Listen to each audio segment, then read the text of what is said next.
The crystalline chimes of the vegan death bells echoed through the residential district, their haunting melody announcing another soul's departure from the mortal realm. Kiara pressed her pale blue palms against the viewport of her dwelling, watching the ceremonial procession carry her husband's body toward the sacred burning grounds.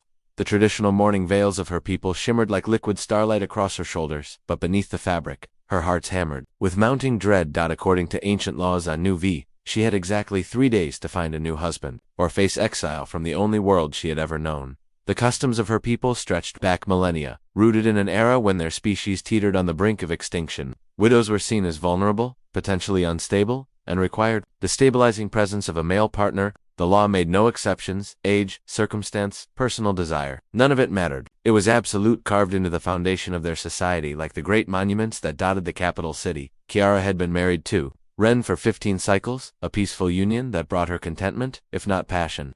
He'd been kind, gentle, and respectful of her work as a xenobiologist. Together, they built a quiet life, studying the diverse species that populated their corner of the galaxy. But now, with his sudden death from rural fever, she faced a future that terrified her more than any predator she'd encountered in the wild. The next morning, the suitors began arriving. Word of her predicament spread fast. Males of all ages and stations presented themselves at her door. There was Yuck, a wealthy merchant whose breath reeked of fermented grain alcohol, and whose eyes lingered far too long on her figure. Then came Vault, a young engineer who stammered through a rehearsed speech about providing for her needs, clearly uninterested in her as a person.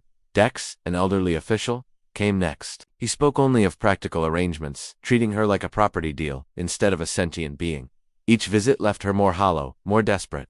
None of these men cared who she truly was, only what she represented, a legal obligation, or an opportunity. By the second day, panic began to set in. Orbiting just beyond New V's outer moon was the Human Research Station, a modest outpost where Earth scientists conducted comparative studies of galactic civilizations. Kiara had collaborated with them on occasion, sharing biological data and participating in joint fieldwork. Among the humans, she'd formed a friendship with Dr. Mark Chen, a cultural anthropologist. Mark was different from the males of her world. He listened when she spoke. He asked questions. He treated her as an intellectual equal. He was kind, and there was a warmth in his brown eyes that reminded her of summer afternoons on her homeworld. That evening, with less than 24 hours before the deadline, Kiara made a decision that would scandalize her ancestors. She boarded a shuttle and flew to the human station. The journey took 3 hours. All the while, she rehearsed what she'd say.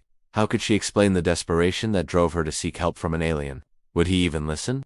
The station was smaller than she remembered, a cluster of labs, living quarters, and admin modules. The security officer recognized her and granted access. She found Mark in his office surrounded by holograms and datasets. When he looked up, his expression shifted immediately, concern replacing professional courtesy. The morning veils said everything. "I need your help," she whispered. Mark gestured for her to sit. The words tumbled out. The law, the suitors, the fear, the future. And then, her voice trembling, she asked, "Please, marry me."